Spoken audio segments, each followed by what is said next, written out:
आज हम बात करेंगे 10 most important questions of admission of partner. ठीक है, पहला क्वेश्चन देखते हैं। Kamal and Rahul are partners in a firm sharing profit and losses in the ratio of 7:3। They admit Kushal as a partner for 1/5 share. Kushal acquires his share from Kamal and Rahul in the ratio of 3:2.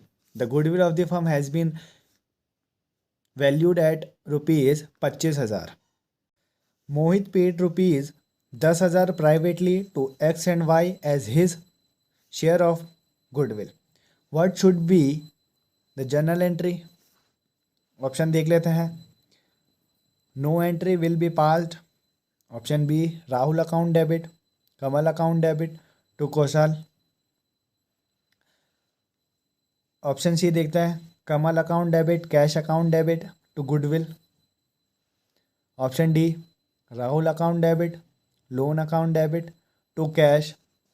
हमें पता है जब goodwill को privately paid किया जाता है तो उस टाइम पे कोई एंट्री पास नहीं होती है, इसलिए जो ऑप्शन ए है वो हमारा सही होगा। क्वेश्चन नंबर 2 की बात करते हैं। Being see about ₹20,000 for his share of goodwill, which account should be debited. एक सी नाम का पार्टनर था, उसने प्रीमियम फॉर गुडविल लाई 20,000 की, तो हमें बताना है कि कौन सा अकाउंट डेबिट होगा। जब कोई भी गुडविल लेकर आता है तो उस टाइम पे हम एंट्री क्या बनाते हैं, cash account debit to PFG, मतलब प्रीमियम फॉर गुडविल। ठीक है ना, तो हम डेबिट किसको करते हैं, कैश अकाउंट को करते हैं, इसलिए जो ऑप्शन बी है वो सही होगा। ठीक है, कैश अकाउंट या फिर बोलेंगे bank account debit to premium for goodwill. ठीक है, क्वेश्चन नंबर 3 की बात करते हैं।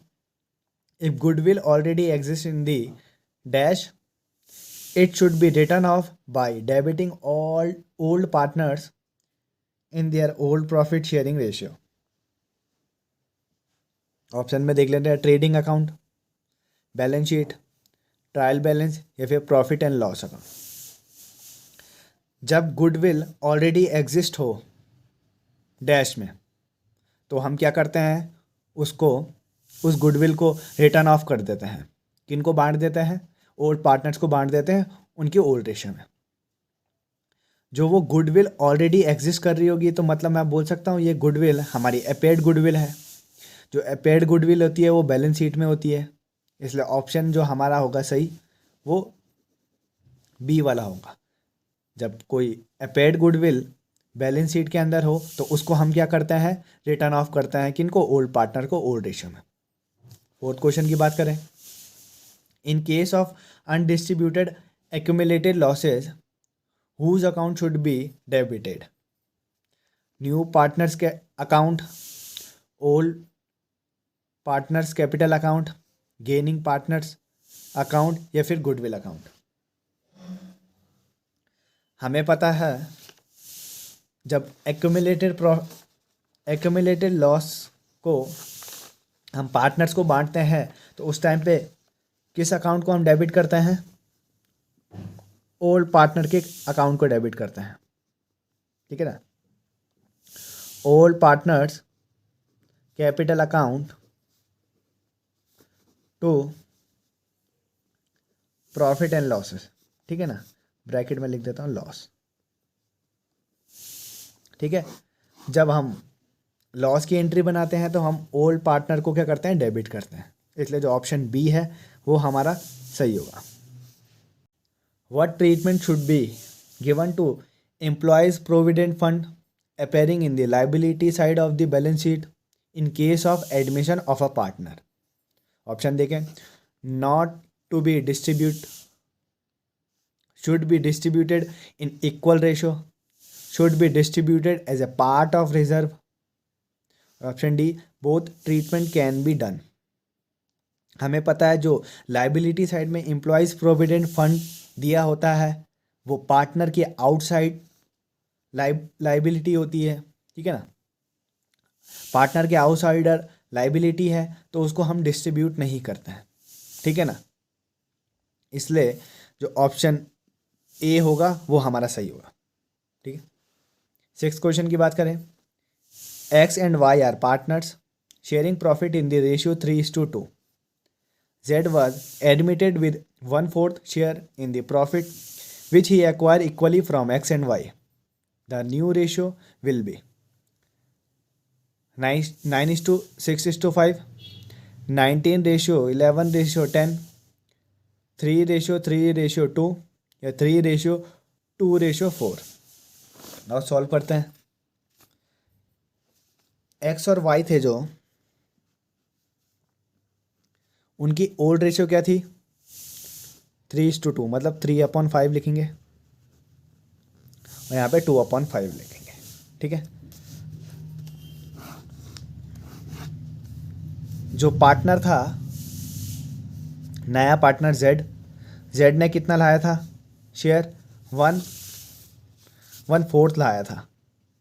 और जो ये 1/4 शेयर है जेड का, जेड ने क्या बोला कि मैं इक्वली लूँगा, किससे? जेड, एक्स से और वाई से, ठीक है ना। तो मतलब 1/4 का हमें आधा करना पड़ेगा, ठीक है ना, इक्वली करने के लिए, ठीक। तो मैं बोल सकता हूँ 1/8 है वो जेड से लेगा, एक्स से लेगा, ठीक है ना। और जो 1/8 है वो वाई से लेगा, और टोटल जेड के पास कितना हो जाएगा फिर? 1/4 हो जाएगा, ठीक है। 1/8, 1/8।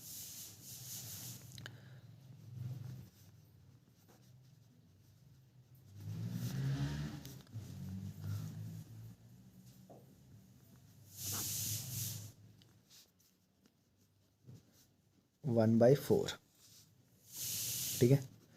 इसको सॉल्व करते हैं। 19:40,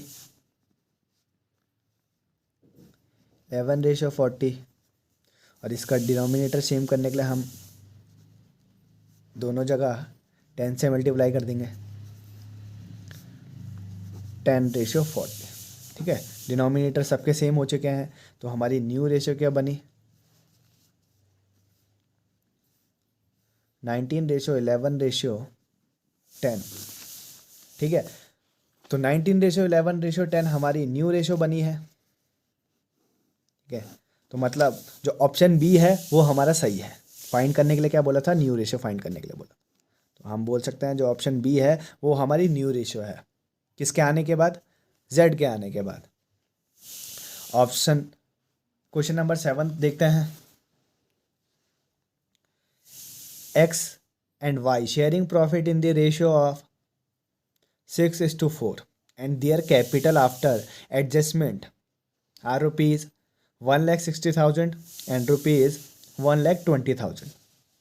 They admit Z, who contributes 70,000 as capital for 1/5 share, bracket में लिखा है which he acquired equally from X and Y, ठीक है ना, ठीक है। उसके बाद लिखा है calculate the amount to be brought और withdrawn by Y at the time of adjustment of capital on the basis of amount brought by Z, ठीक है ना। तो हमें सबसे पहले हमें न्यू रेशियो निकालनी पड़ेगी ताकि हमें न्यू कैपिटल पता चल पाए एक्स, वाई और जेड की। एक्स और जेड की ना भी पता चले तो कोई दिक्कत नहीं है, पर हमें वाई की तो पता चलनी चाहिए कि न्यू कैपिटल लानी कितनी चाहिए है। तो उससे हमें पता लग जाएगा कि जो वाई को कैपिटल ले जानी है या फिर उसको एक्स्ट्रा लानी पड़ेगी, वो हम चेक करेंगे। तो क्वेश्चन में देखते हैं, यहाँ पे एक्स और जो वाई थे उनकी रेशियो क्या थी? 6:4, मतलब 6/10, 4/10। और जेड ने क्या कहा कि 1/5 लेके आया, और उस 1/5 का उसने आधा आधा किस से लिया? एक्स से लिया आधा, और आधा किससे लिया? वाई से लिया। तो मैं बोल सकता हूँ 1/5 का हमें आधा करना पड़ेगा, ठीक है।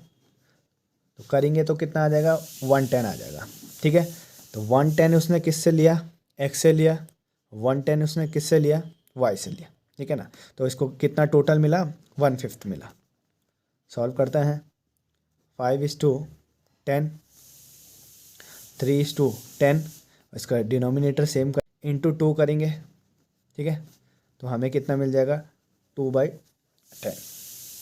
तो मैं बोल सकता हूँ न्यू रेशो हमारी क्या होगी, 5:3:2। ठीक है, हमें इतनी बात समझ में आ गई। उसके बाद यहाँ पे बोल रखा है जो Z था उसने कितना कंट्रीब्यूट किया, 70,000 कंट्रीब्यूट किया एज अ कैपिटल। ठीक है ना, उसने 70,000 कैपिटल लाई। और हमें पता है हिडन गुडविल का कंसेप्ट, जब हम न्यू पार्टनर की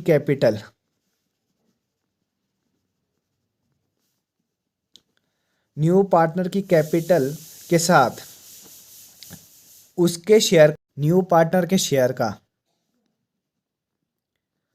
जो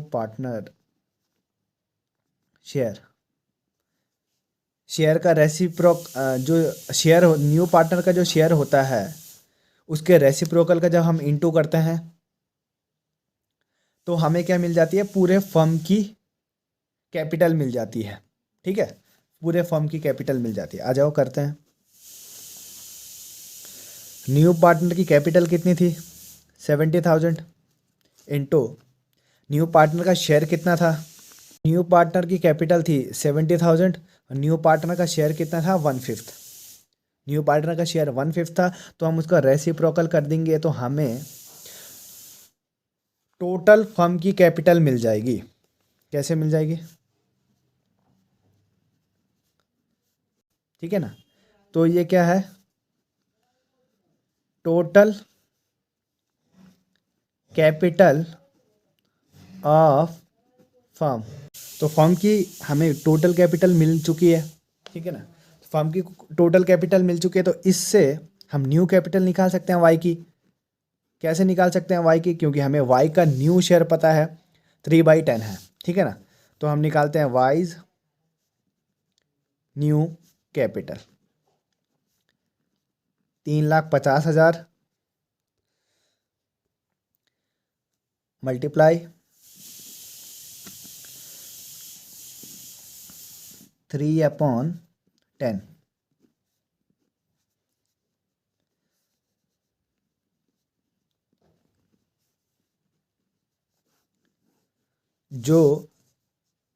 जो ये है, ठीक है ना, ये हमारी क्या है, वाई की न्यू कैपिटल है। वाई की हमें क्वेश्चन में एडजस्टमेंट कैपिटल भी गिवन है, एक्स एंड वाई शेयर है ये, and their capital after adjustment rupees 1,60,000, जो कि किसकी है, एक्स की है। और जो 1,20,000 है वो किसकी है, वाई की है। तो मैं बोल सकता हूँ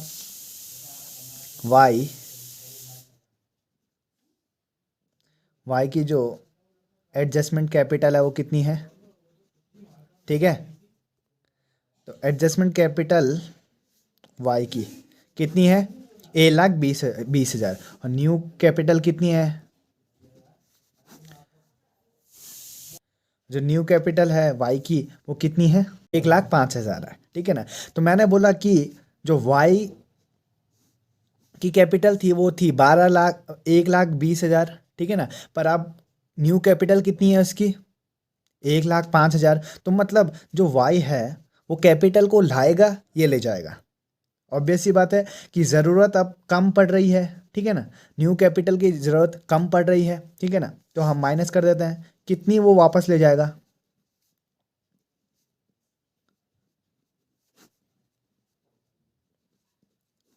जो 15,000 है, जो 15,000 है वो जो वाई है वो वापस ले जाएगा। क्यों, क्योंकि उसको न्यू कैपिटल के लिए कम पैसे लाने पड़ेंगे, तो वो एक्स्ट्रा पैसे देगा नहीं। ठीक है, वो एक्स्ट्रा पैसे है जो वो वापस ले जा लेगा। ठीक है, कितना एक्स्ट्रा पैसे बच रहे हैं, 15,000 बच रहे हैं, उस 15,000 को वो क्या कर देगा, विड्रॉ कर देगा। ठीक, तो ऑप्शन देखते हैं। तो ऑप्शन में लिखा हुआ 10,500, 15,000, 75, 100 या फिर 15,500। हमने भी पता किया था सॉल्व करके, जो 15,000 है वो वाई वापस ले जा रहा है, ठीक है ना। 8 क्वेश्चन की बात करें, a new partner may be admitted into a partnership with the consent of any one partner, with the consent of majority of partners, with the consent of all old partners, with the consent of 2/3 of old partners। हमें पता है जब हम किसी new partner को form में लेते हैं, अपनी पार्टनरशिप में ऐड करते हैं, तो हमें जो ओल्ड पार्टनर हैं, जितने भी ओल्ड पार्टनर हैं, उन सब की क्या चाहिए होती है, कंसेंट चाहिए होती है। इसलिए जो ऑप्शन सी है वो हमारा सही होगा। 9 क्वेश्चन की बात करें, on the admission of a new partner old partnership is dissolved, both old partnership and firm are dissolve, neither partnership nor firm is dissolve. हमें पता है जब एडमिशन होता है किसी न्यू पार्टनर का, तो हम ओल्ड पार्टनरशिप को डिसॉल्व करते हैं, ना कि ओल्ड फर्म को डिसॉल्व करते हैं, ठीक है ना।